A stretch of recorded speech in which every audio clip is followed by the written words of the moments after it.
morning and welcome to the Cape and Islands Association of Realtors Cyber Safety webinar on guard against fraud and keeping yourself and your clients safe online. I am Nicole Gosher, Membership Manager. Thank you all for joining us today. Before jumping in, I wanted to preview some of our upcoming offerings. So please feel free to share, to scan the QR code or visit our events calendar to find more about the programs that I am showing you here. First and foremost, tomorrow, September 30th, you still have time to join for our Pathway to Leadership event. That is from 9 to 11. This is your chance to find out more about the association and how you might get involved here to take advantage of those opportunities in 2026 or any upcoming programs, events, anything like that. Come meet our new CEO, Betsy Hansen, here for Talaman, president of Cape Cod 5 Speak, as well as other association leaders. Tonight, the Housing to Protect Cape Cod Coalition, they invite you to join a Landlord 365 workshop on tonight at 6 p.m. in collaboration with the Housing Assistance Corporation. It's free, it's a presentation style workshop on Zoom that will give you the tools and confidence to successfully rent year-round properties. And we have 2 regional meetings coming up that are perfect for staying informed and engaged with what's happening in your area of the Cape. So first one that is happening is in Lower Cape Regional Meeting. That's Thursday, October 9th from 1 to 3. And that is happening at the Eastham Public Library. Here you will have a conversation on town meeting issues in the Lower and Outer Cape and how they could impact your real estate transactions. And you will have an MLS update from our VP of the MLS, Dr. Sterling. Our second one is the Upper Cape Regional Meeting. That's on Tuesday, October 14th, 9 to 11, and that's Cape Space in Mashpee Commons. We'll be talking about the groundwater contamination from Joint Base Cape Cod and other experts, learn about our plume disclosure, and also another MLS update there. On Thursday, October 16th, from 9 to 2:30 p.m., we have something called Brokered. This event really combines some CE along with bringing together local industry experts in a roundtable to discuss the hot topics that are going on right now. Lunch will be included. Find some more information by just scanning that QR code there. You can join us for some of the day, half the day, all of the day, and you can get the information to register there. On October 20th from 10 to 11:30, we have our Zoomed In on Real Estate webinar, where we'll be providing some insights into the evolving landscape of the Massachusetts home inspection regulations, as well as a preview of key issues slated for discussion at the fall town meetings around the region. So you can join in that discussion there. And next, I would like to introduce our webinar sponsor, Erin Murphy. Erin, a Marshfield native, is an agency account manager for Old Republic Title, a trusted partner of the association. Erin has helped attorneys navigate their real estate practices primarily on the South Shore and the Cape. Having a real estate paralegal background for over 20 years and working with attorneys for the past 13, she has sharpened her industry knowledge in conveyancing as a whole. Erin is a dedicated real estate advisor, and we are lucky to have her as a resource here at the association. And I will also add Erin's contact information for you into the chat so you can have that. I'm going to pass it off to Erin. Thank you for joining us and welcome. Thank you, Nicole. Thank you for the warm welcome. Good morning, everyone, and welcome to today's webinar on one of the most pressing issues facing our industry, wire fraud and cybersecurity, specifically targeted towards real estate transactions. We're very fortunate to have Allie Flath help us today. She's a senior partner account manager with Certified. She's nationally recognized expert in cybersecurity and fraud prevention. She has over 13 years of experience in real estate, a BA in criminology from The Ohio State University, and she works extensively with settlement agents across the nation. She brings firsthand knowledge of how these scams happen and, more importantly, how to prevent them.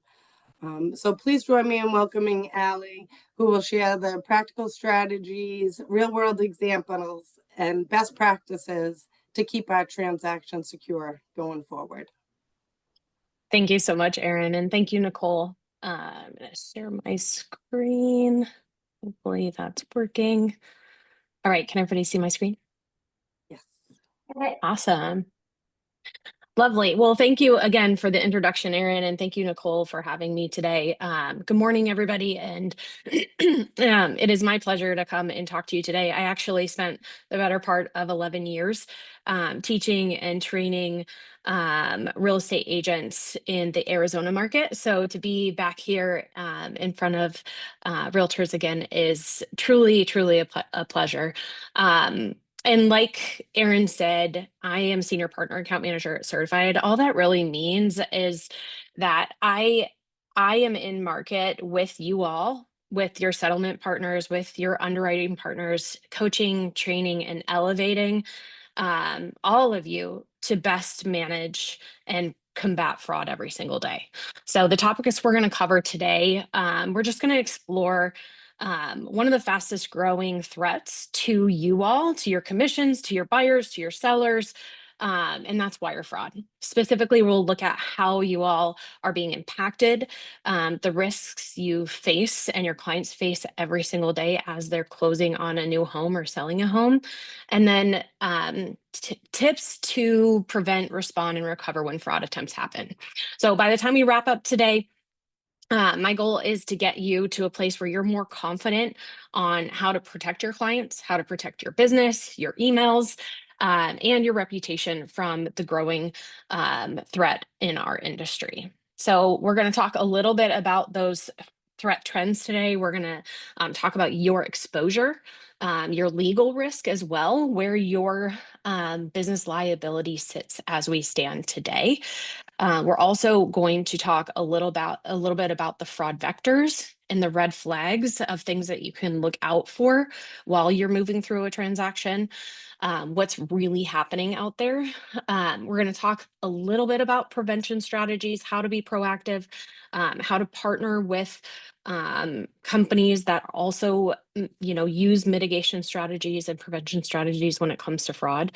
We're going to talk a little bit about what happens when fraud does occur. So how do we respond and recover? And then at the end, I'll give you a little bit additional time to ask me anything. But one of the things I want to say is sometimes when we have something top of mind that comes up or something that has happened to you all, feel free to drop it in the Q&A, and Nicole and Erin are going to help me with that chat. So let's get going. So let's talk a little bit about why our industry is a top target for cybercrime. Okay. When you think about different industries across, our entire country, you think about like certain things like let's say like dentistry or doctors or whatnot. You don't have patient information available, right? You don't have personal information available or a lot of like that private information available. In real estate, that's a little bit different. So we have something called open source intelligence. And what happens is a lot of the property records that are out there are available for public view. I know in Arizona where I live, I can look up anybody's name and see exactly where they live, what they bought their house for, when it was built. I can see literally everything.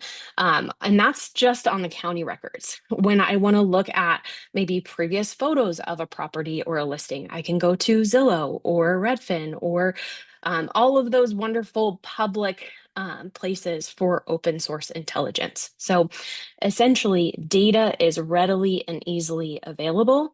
And fraudsters are also accessing our MLSs. So it's pretty simple for somebody to get a license or even hack into somebody's MLS account and get access to some property records. We are also notably an industry that has a traditionally low IT infrastructure. So when you're looking at the requirements from an industry that is mostly independent contractors, there's not a ton of requirements on like what we have for IT, what we have for firewalls or VPNs. Traditionally, that's going to be kind of that lower threshold. So it's a little bit easier for um, those fraudsters to interact into our systems and get into our systems. And then when you look at a traditional real estate transaction, there are so many parties involved. Think about how many people are involved in a real estate transaction and communicating back and forth. A lot of times, most of that through unsecured emails. Okay, so the complexity of the actual real estate transaction makes it very difficult to prevent fraud. And then there's a lack of unified cybersecurity standards state to state. So every state has their own standards. Some of them are, I was telling Nicole earlier, there are some states that have requirements for identity verification now, but there are other states who are lagging behind, and there's no actual like unified cybersecurity standards state to state. That's something that Certified is working on, working with the regulatory bodies to get some sort of requirements in place and additional training for you all consistently. So that way you guys can understand what those fraud vectors are, because they are changing every single day with AI and new technology. We are seeing different types of fraud and they're getting better. And then I truly think this is why we have the largest target as far as for cybercrime goes, and business email compromise is the large sums of money involved. So the US median home sale price is $429,000. And last I checked, we have roughly $35.8 billion in equity across all of our homes right now. So it's just an easy target with large sums of money and very low IT infrastructure. All right. So what we see from the national perspective, so the FBI does something called the Internet Crime Complaint Center. It's sometimes shortened to the FBI IC3. This is where you actually would go to report a crime happening. And cybercrime continues to climb. Year over year, we're seeing this happen. In 2024, cybercrime was reported once every 28 seconds. The prior year, it was once every 37 seconds. So when you look at it from an increase, I believe 2023, it was also like 12.5 billion in losses. So we're exponentially increasing not only the amount of losses, but how often it's happening. And it's an all-time high year over year. And like I said, with technology, with AI, some of the things I know about some of these cybercrime rings is they're investing in AI faster than we are even investing in AI. So the development of AI for these cyber institutions, some of these are nation state cartels. They actually serve the GDP of some of these smaller countries. And they're investing in AI at a faster rate more often than we are. And we're just trying to catch up and prevent. It's just at this point, we're at a point where we're just trying to stop the bleeding. And the top cyber crimes by losses. So investment scams were the largest. That doesn't take into account real estate when we're talking and we look at the breakdown from the IC3, where you're going to see real estate is going to be in that BEC, so business email compromise. And if you think about it, it might be a new term for you, but when you talk about business email compromise, it's super relevant to real estate because of what I mentioned before. So we exist in email. Almost the entire transaction is done via email. Maybe you're texting your clients, maybe you're calling them, maybe the title company's calling them, but most things actually happen via email. And we actually saw this get even more heightened during COVID because people predominantly didn't go into offices and were utilizing technology a little bit more. So we did see a heightened instance of business email compromise around COVID, and it's just continuously climbed since then. But what happens is fraudsters like to infiltrate transactions. They impersonate a party and then they send fake wire instructions. We'll unpack how this works in a few minutes, but that's traditionally kind of what it looks like. You're talking about business email compromise where they might be impersonating a title company. They might be impersonating you. They might be impersonating a seller. They might even be impersonating a lender. But we've also seen fraudsters sit in emails for weeks at a time, waiting for the perfect time to jump into a transaction and request a diversion of a wire. So, where realtors are being impacted. So, let's talk a little bit about your exposure and legal risk. Okay. So, the typical playbook is a fraudster gains access to or spoofs the email address of a party in a transaction. So there's two different things. There's business email compromise. There's also something called account takeover. So business email compromise is where they might be compromising different things in an email, whereas account takeover is where they're actually taking over your account. They might be inside of your account. They've maybe gained unauthorized access into your emails. In this instance, a lot of times they will set forwarding rules. They'll archive emails so you can't see them as they come in.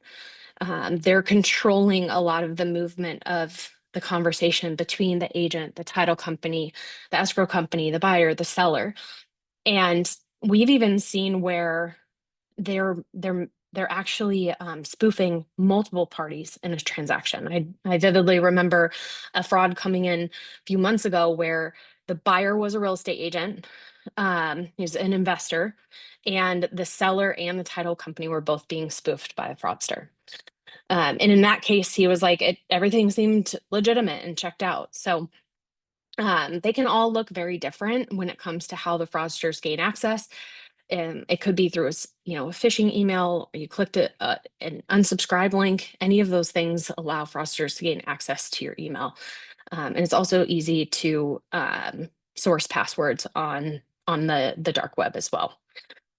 And then what happens is they'll send false wiring instructions. So they will utilize an email and they'll say to maybe your buyer, wire your closing funds to this account. Or they might even modify legitimate instructions, right? They might make them look and seem more real. They might use an email signature that looks exactly like your title company's email signature, or even utilizing an email address that is one letter off. We see people use .corn instead of .com because the RN looks like an M. And I would assume that a lot of you all are emailing from your phone. I know you guys are on the go, you're in showings all the time, you're meeting with buyers. So I would assume that there's a lot of email going back and forth via your phone. And what we notice is when you're on your phone, if you guys are actually in your email on your phone, it doesn't fully show somebody's email address inside of your account. You actually have to click on it and see what the email is that it's coming from. Most people aren't doing that. Whereas on your desktop, you can see the full email address that's coming through. So we do see a lot of buyers, a lot of sellers, and even a lot of real estate agents that get spoofed that way, and they don't realize that they're talking to a specific party because they're not actually looking at the full email address. And then we also move very quickly, especially at the end of the month. We want to get closed. We all want to get paid. We want to get into our new house, right? So sometimes when we move very quickly, it actually makes it so sometimes people skip steps. Sometimes people aren't actually looking at the details of what's happening inside of that email. And it really leaves those buyers and sellers exposed with little recourse. And homeowners are the most vulnerable, okay? They expect more protection from the industry.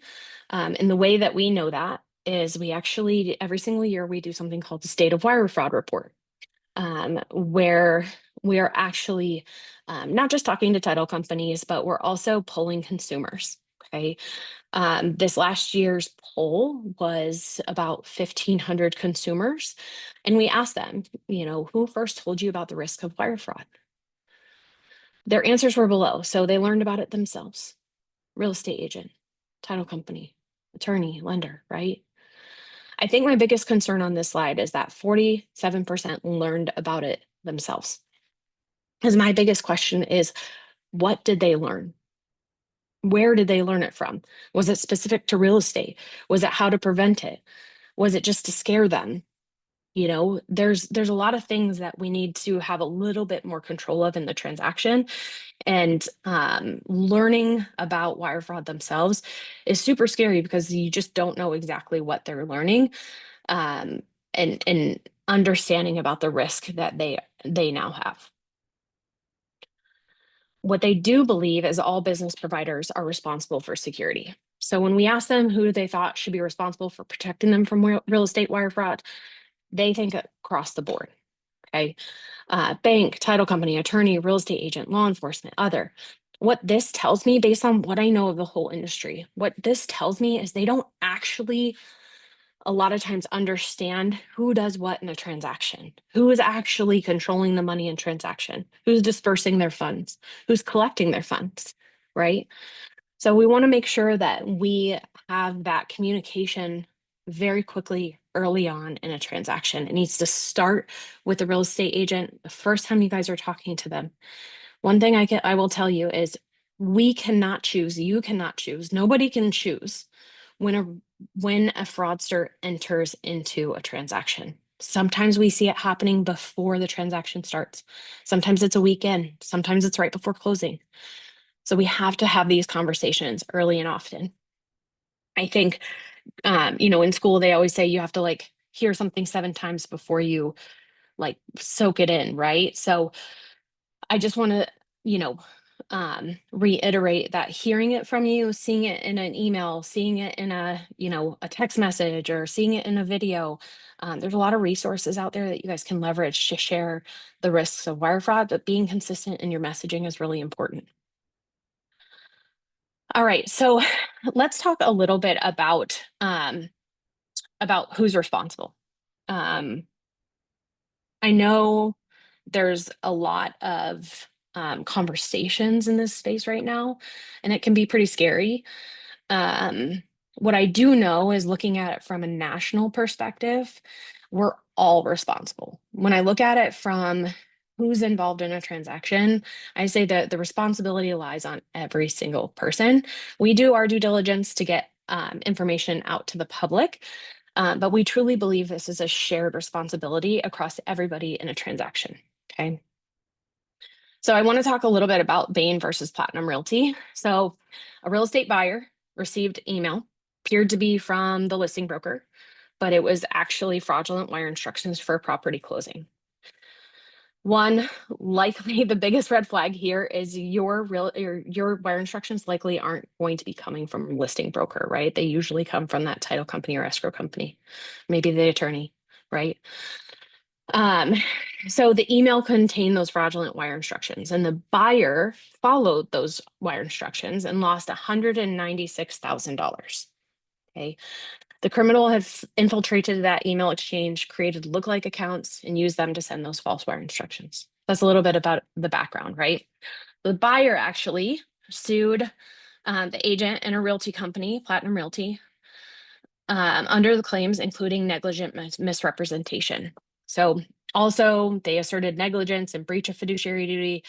Some of those claims were dismissed, which we see when we see these go to court, they throw the kitchen sink at them. They will throw in everything to see what sticks. And the reason that they do that is there's not a lot of precedent when it comes to what's happening in the courts. The courts are struggling to identify who's responsible. And when you think about it, how often do you sit in court and the person who actually stole the money or the actual criminal isn't sitting there, right? It doesn't happen very often. So the courts are really struggling to find fault on any of those parties.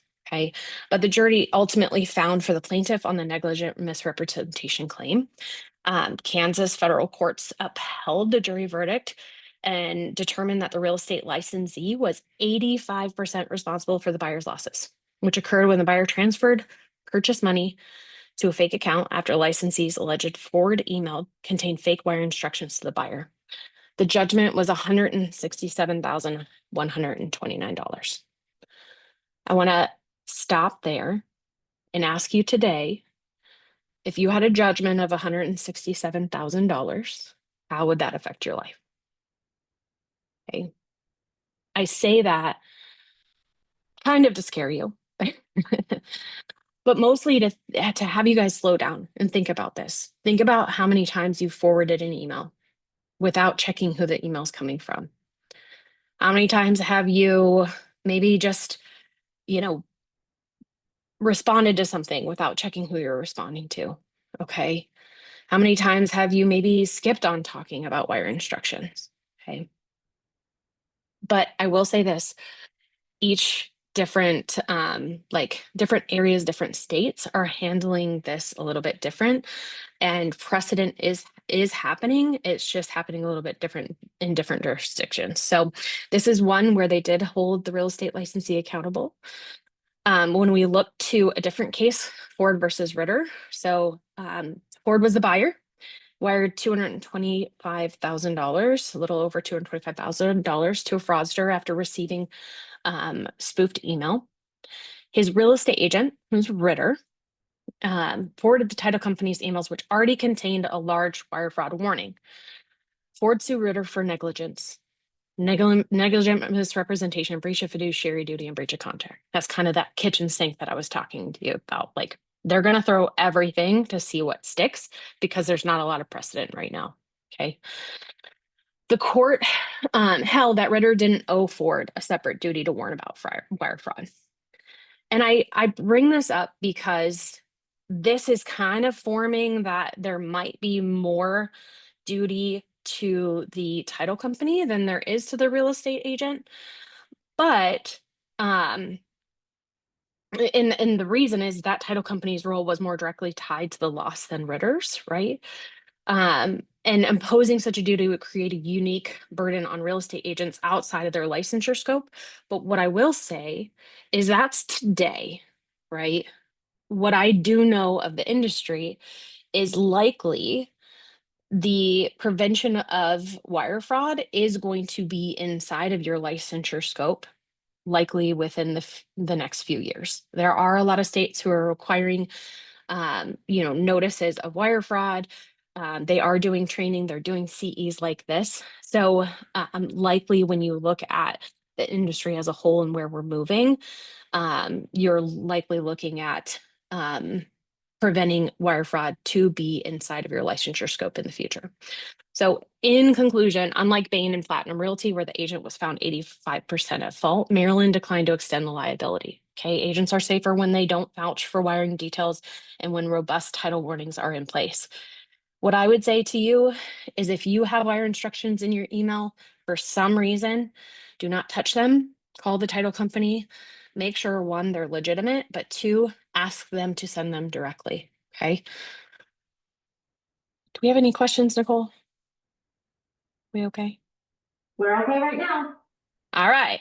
Perfect. Thank you. So, yeah, absolutely. So what can happen? Let's talk about potential consequences. We talked a little bit about financial out-of-pocket liability, right? When we see these, so the co-founder of our company actually is an attorney and a title agent in Michigan. So he talks a little bit about the different out-of-pocket liabilities. He talks about the defense costs. He said anywhere inside of these court cases, you're looking at upwards of $200,000 just to get to summary judgment. So not only potentially taking the liability of paying out, utilizing funds to hire an attorney and defend your case, obviously lost deals, and cyber investments. So what happens after we lose out? Do we need to invest in an IT company or a VPN? Do we need to invest in other softwares to prevent this from happening in the future, right? We talk about reputational loss. This is a big one. So I don't think people realize the reputational loss of a wire fraud. So one, you're likely going to lose that client, right? We see a lot of these go public to the local news stations. I actually had a $932,000 loss from a title agent in Louisiana 2 months ago. And the only reason that the entire industry found out was the local news station was rummaging through police reports that had happened the previous week, and they found that one. And they took that and did a news report talking about a $932,000 loss with a title company and losing that money. So there is reputational damage for future business, right? There's professional relationship fallout. So if you guys are working with a title company and there's an issue and somebody's communicated something improperly, there could be that reputational fallout, and then there's social proof lost. These things go viral now. They travel very quickly. News travels fast. Bad news travels faster, I always say. um, and then insurance. So we're looking at coverage gaps. I will say your E&O coverage does not cover for wire fraud. Title companies, coverage does not cover for wire fraud anymore. It's happening too often. Okay. You're looking at premium increases likely, and then broker exposure as well. So I want to talk a little bit more about business email compromise because it has increased by 50% in less than a decade. This is absolutely terrifying. Okay. We talk about open source data a little bit.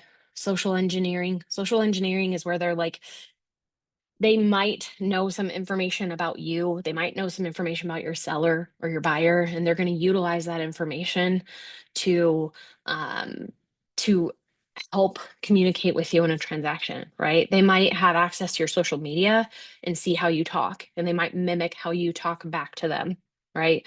Or back to you. They might take the sensitivity of a divorce.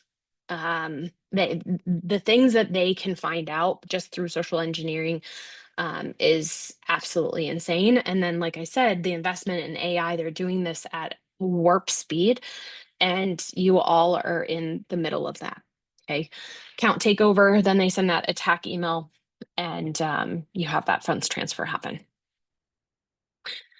And when I said that they were being attacked at unprecedented levels, I wasn't kidding. So when we polled the consumers in our state of wire fraud report, there were 1 in 4 of the home buyers that were targeted, right? So 1 in 4 are targeted, 1 in 10 are attempted, and 1 in 20 home buyers become victim. 1 in 20 home buyers become victim. This is likely the scariest statistic that I will share today. Because when you think about it, think about your brokerage, think about how many actual home buyers you're working with on an annual basis, right? You're closing 5, 10, 15, 20 transactions, whatever that looks like. And that is the statistic. And this is a loss for everybody. We see title companies going under, we see real estate agents, losing everything. We see buyers and sellers not having homes to live in, right? We've actually had home buyers who lost their funds and ended up having to live out of their car with their children. So, and it's terrifying, and then we have sellers who are stuck in their home or, can't move or, are completely affected by not being able to pay off their home. And first-time home buyers are especially at risk. They're not at risk because fraudsters are targeting them more. They are at risk because they don't understand how a real estate transaction works. Okay. So we need to do better with first-time home buyers upfront, setting expectations of what they're going to see in a real estate transaction. That could be a timeline, like what to expect, right? Making sure your title company also shares that. Your lender that they're working with also shares that timeline and expectations. We're going to share with them, what red flags could potentially look like in a real estate transaction. Okay. But I want you to be extra sensitive when you're working with first-time home buyers and sellers, when you're talking with them, really helping them understand and getting that verbal acknowledgement that they understand how important it is to slow down, ask questions, call you on the phone, right? Call the title company on the phone from a known phone number, not from one in an email, right? And really slow down with these buyers and sellers. Let's talk about seller impersonation red flags that we see. So you guys are going to come across this. Probably you're likely the first person that's going to see this when it comes to seller impersonation. So they a lot of times, this is not every time. This is not every time, but this is the highest likelihood of how this happens. Okay. So the fraudster is going to search public records. They're going to identify vacant lots or vacant properties. Okay. It's not just land, it's also on vacant properties. Okay. So it could be a rental that's been empty for a while, whatever that looks like. They're going to pose as the seller, right? They're going to contact you as a real estate agent to list the property for sale. They're likely going to come to you and want to move fairly quickly. Okay. The listing price, they might suggest something a little bit below current market value. So if you guys have somebody contacting you off of like a Zillow lead or a lead from anywhere, right? And they say, I want to list my property. I'm out of country. I need to get this off my plate. I'd like to sell it, 50,000 below market value. Those are all red flags. Okay. What they will do, likely if they get multiple offers on the property, which most of them do because it's below market value, they're going to accept the offer that with a preference for cash sales because it can close faster, right? And they're usually going to be pretty quick about accepting that offer. So the scammers are going to request a remote notary signing, and then they're likely going to impersonate the notary. Sometimes we have seen this be a notary that is being scammed as well. Sometimes they are actually impersonating the notary. Notary fraud is very, very high right now. That's one of the questions that I would ask your title companies too and your attorneys. I would ask them, who are you utilizing for remote notaries or notary signings that don't happen at your office? And just make sure that they're also doing their due diligence in identifying those people as well. And then they'll do the funds transfer to the scammer and not usually discover that until later. So how do we keep sellers safe, right? We want to verify identities and proceeds, and we want to consistently do that until the end of the transaction. Okay. We want to do phone calls. We want written communication. We want to do seller questionnaire. We want to make sure our title companies are doing those as early and often as possible, right? We want to verify identities at the start of a transaction to avoid impersonation. We actually have some attorneys and title companies that verify identities at the beginning before they even open the file and spend time there. And they also verify identities right before they ask for wire instructions, because we want to make sure that that person who we talked to at the beginning is the same person we're talking to today. Remember when I said we can't choose when a fraudster inserts themselves in a transaction, okay? Validate and then validate again. So verify those proceeds strategy again, carefully follow the wire instruction checklist, review closing package again, and verify proceed strategy. You can verify this with your closing attorney. You can verify this with the lender. All of those conversations need to happen as a team because we need to have a united front and united messaging to make sure that we're saying the same words. Our buyers and sellers are understanding what they need to do to keep them safe and keep us safe as well. This brings up identity theft, right? So identity is, I always say, like, wire fraud is one of those things where it's like not a problem in the funds, it's a problem in who's requesting the funds, right?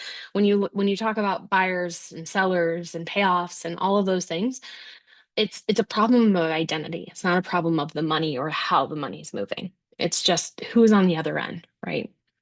And last year, 1 in 20 Americans were victims to identity theft alone. So that was from the Land Title Association, the Alta Critical Issue Study with cybercrime and wire fraud. And I actually looked up because the FTC reports on this too, and it stayed pretty consistent. So 1 in 20 across their reporting as well. There's been a year-over-year increase in new account fraud where somebody's opened a bank account in someone else's name, which is absolutely terrifying. And when you look at identity fraud across the financial sector, 85% of them were using synthetic identities. What this means is they are utilizing, it's kind of like a blending of real and fake data, okay? But they're used to pass something called KYC, so know your customer checks. Sometimes they'll be asked questions or information, and they can use this by stealing somebody's identity, because your identity isn't just your ID, right? It's maybe your voice. How many of you are putting reels out on Instagram, right? They're able to steal your voice and mimic that, right? They're able to go online and steal your passwords and understand those things. They're able to look at your history on the internet. You know, I could suggest you could utilize a tool like Delete Me, but I wouldn't suggest that for you guys because you're a business. So you want your information out there. It's just what information do you want out there? I think it's really important to know what's out there when you're talking about fraud prevention, okay? And let's make buyers more resilient as well. Okay, I think it's really important that we address, again, wire fraud immediately. Phone call, written communication. This should say buyer questionnaire. Sorry about that. Set clear expectations, right? When you guys are meeting with them in person, are you doing a buyer consult? Is there something that your title company can give you that you can utilize to talk a little bit about what these expectations would be, right? You'll never receive updated wire instructions via email. You'll never receive updated wire instructions ever, right? We don't plan on choosing our bank or changing our bank, right? You'll never, receive these, but they need to hear it. Like I said, sometimes upwards of 7 times before they actually understand it. Reiterate the process for the funds movement through the transaction, right? If you don't know what that process looks like, get with your closing attorney, your title company, whatever that looks like, and ask them. Those are things that you should know, is you should be able to clearly express those to your client, right? They're going to call you. You're the main point of contact for this entire transaction, and they're going to call you and want you to tell them what they need to do and not do. Okay. And identity is what we consider the new battleground, right? It's becoming a requirement. I talked to Nicole earlier. We have regulatory bodies in certain states that are requiring identity verification, not just of buyers and sellers. We have requirements for identity verification for people to become a real estate agent. We have fraudsters who are infiltrating the schools and the licensure bodies. And so they are utilizing identity verification to make sure that they're talking to the right person before they even give them a license, right? Technology can proactively detect fraud risks across transactions, and we need to reiterate again the process of funds movement through the transaction. I'll talk a little bit about how to find these partners when it comes to people who are doing identity verification for you as well. So some of the things that you can do as far as communication and internal safeguards on your end is making sure you're using encrypted email or secure portals for sensitive documents. One of the things I will say, so Certified is actually a prevention technology. We do a lot of education. Education is like first and foremost in what we do. But when we service the industry, we have a technology that verifies identities, verifies wires, ensures all of those things. That's kind of our main sticking point of what Certified does. But education is key. And one of the things that we will not do, you have to have a business email to be on our certified portal, essentially. You can't work from a Gmail account, a Yahoo account, a Cox account. Any of those free mail accounts tend to be less secure. When we see a breach, it's likely most of the time because it's a Gmail account or a Yahoo account or whatever that looks like. They just tend to be less secure. So we require a business email. And I would suggest if you don't have a business email to really work through that. There's a heightened level of security on those business emails just automatically. Okay. Avoid sending your clients info over standard email or text. If at all possible, use those encrypted emails and secure portals. Okay. I'm going to ask a question and I can't see you all, but you can raise your hand at home. Feel free to join in.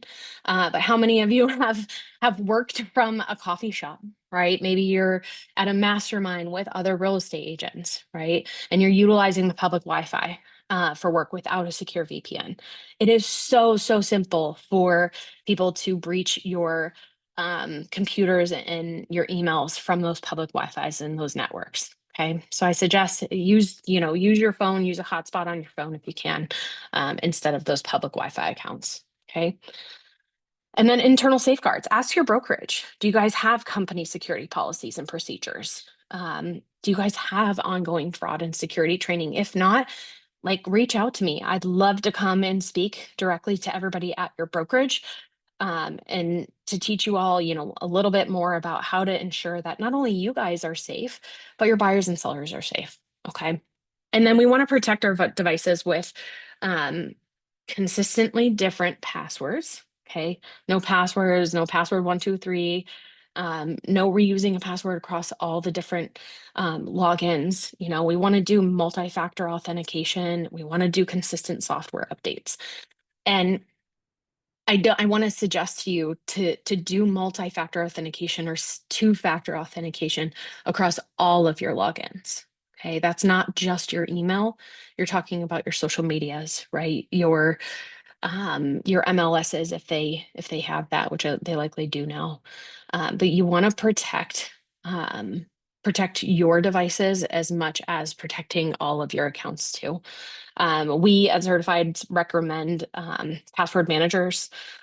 So if you haven't checked out like a LastPass or something like that, there are benefits too, usually from being a realtor. Sometimes they'll give you discounts on those things. But those are some internal safeguards that you can expect. One thing you'll receive from us, well, actually a few things you'll receive from us. So we're going to send you a no fluff guide to protect your identity. We'll talk to you a little bit about securing your email, how to protect your identity, how to recover your identity, how to lock down your Gmail account. We'll send you some of these resources after this call today. And then I really want to empower you all to know how to find those title companies that are prioritizing security and data protection. So I want you to ask, how do you protect wire instructions, right? Are you doing callback procedures? Do you leverage technology to verify wire instructions or identities? Are you consistently training your staff on fraud prevention, right? What steps do you take if fraud is suspected? We call that an incident response plan. Everyone should have an incident response plan, and not just title companies, but you all. What happens to you if grandma gets hit with fraud, right? What are those things that take place? And I know that sounds funny, but it's not. Every single day, I wear my certified shirt when I travel, and I can tell you every single time I wear my certified shirt and I get into conversation with somebody at the airport, they know somebody that's been hit with fraud. It might be pig butchering, it might be a romance scam, it might be wire fraud, it might be real estate, but everybody knows somebody. Okay. And then asking them, how do you secure your systems to share client data? What to look for, clear and consistent fraud prevention processes. Proven history of safe closings, asking them if they lost, a wire. If so, what steps have you taken? I will tell you this, if a company has lost a wire, 99 times out of 100, they're likely one of the most secure companies you're ever going to work with moving forward, because they have the technology, the process changes, they have everything in place to help you prevent or help them prevent it not happening again. Okay. and making sure they're super transparent about the security practices that they have in place. We work with over 30 companies in Massachusetts. I will tell you, we're not the only security providers in the space. So you're looking at other people who can actually help secure. So just ask the right questions and make sure you have a title company or a closing attorney that is utilizing systems or just taking steps to prevent fraud, wire fraud, okay? Most consumers value security and are willing to pay extra for it. This was from our State of Wire Fraud report. But we also know that they're not being educated early enough. Okay, it can happen to anyone. The impacts can be devastating, like I said, for homeowners, title agents, and real estate agents, obviously, in those court cases as well. And recovery is inconsistent across victims. Okay, we actually have a fraud recovery team at Certified too. We partner with the United States Secret Service, and we are able to help people claw back funds lost to wire fraud. Okay, our success rate, when we accept a case, we have an 82% success rate of getting back some funds. Okay, but as you can see here, it's hard to be successful. Speed is a consistent factor across funds recovery. Okay. And Matt talks about it here. So reporting an incident to federal law enforcement as quickly as possible is imperative. So making sure that we're having conversations, 24 hours after the funds are sent, or making sure that your client is calling you before they send funds. Okay. Recovery is uncertain and it's terrifying. Okay. I'm going to play this and then I'll probably go straight to Q&A. But I want you guys to hear just kind of like what I might actually have to reshare now that I think about it. You know what? I think I might have to reshare it to for you guys to hear the actual sound, but I definitely want to play. Am I able to share the sound, Nicole? It doesn't give me the option. Yes, you should be able to. Okay. Let's hope it comes through. All right, I'm going to play it and let me know if it comes through.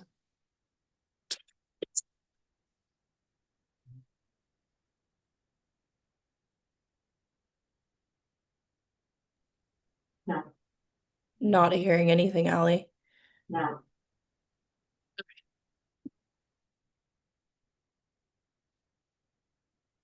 It's got to come through. Can you hear me now? Can you hear me? Yes, I can hear you. Yes. Okay. Okay, cool. I'm going to skip through these then. I'll send these out afterwards. But I just wanted I just wanted you guys to hear. I'll send some of these recordings out afterwards, but I just wanted you guys to hear actual people who are calling in and reporting these frauds. Okay. They are at a loss and where to turn and who to help, who can help them. And it's really, really super scary. Like think about losing, hundreds of thousands of dollars or your life savings. This is Reagan Bartlow. She actually lost $112,000. She was trying to buy her retirement home, moving from Virginia to West Virginia. She's a primary caretaker for her mom and lost $112,000. Unfortunately. And this is just impacting real people. Reagan actually worked in cyber. She was a corporate, worked in Washington and everything. So it can happen to people who are knowledgeable in this industry as well. Okay.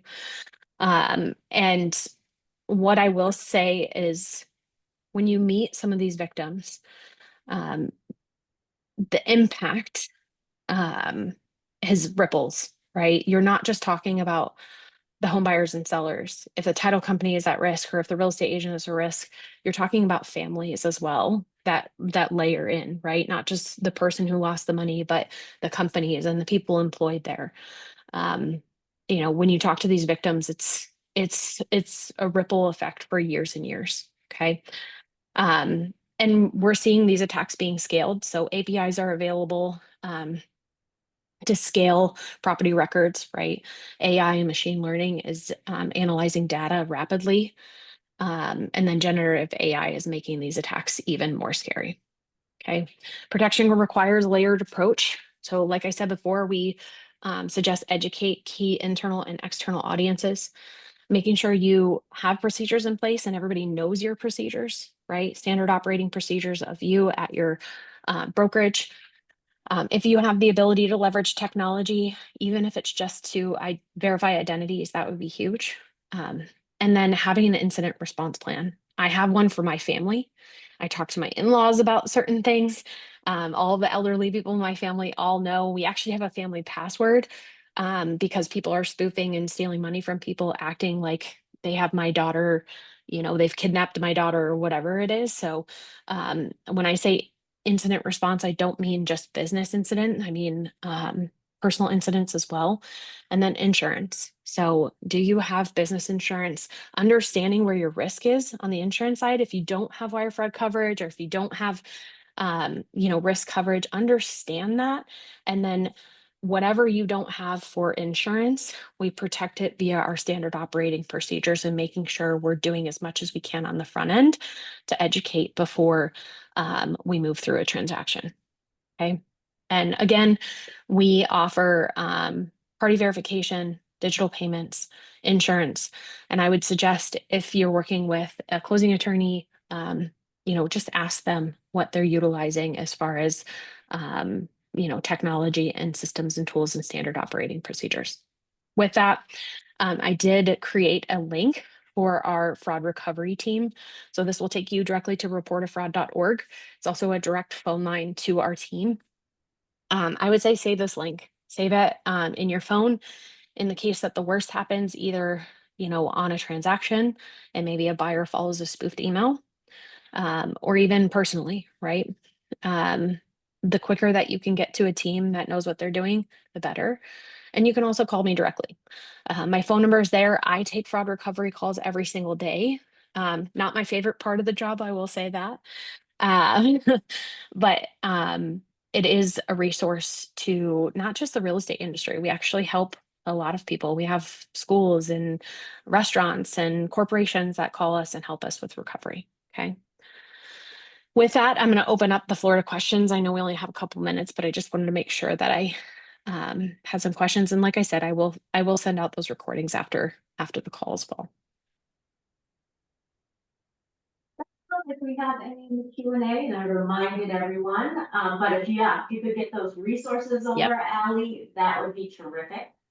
Yeah, absolutely. Thank you so much for joining us. And we'll reach out if we have any questions after this. Awesome. I'll send the recordings and the resources, but thank right. you all for having me today. Look forward to coming back again soon.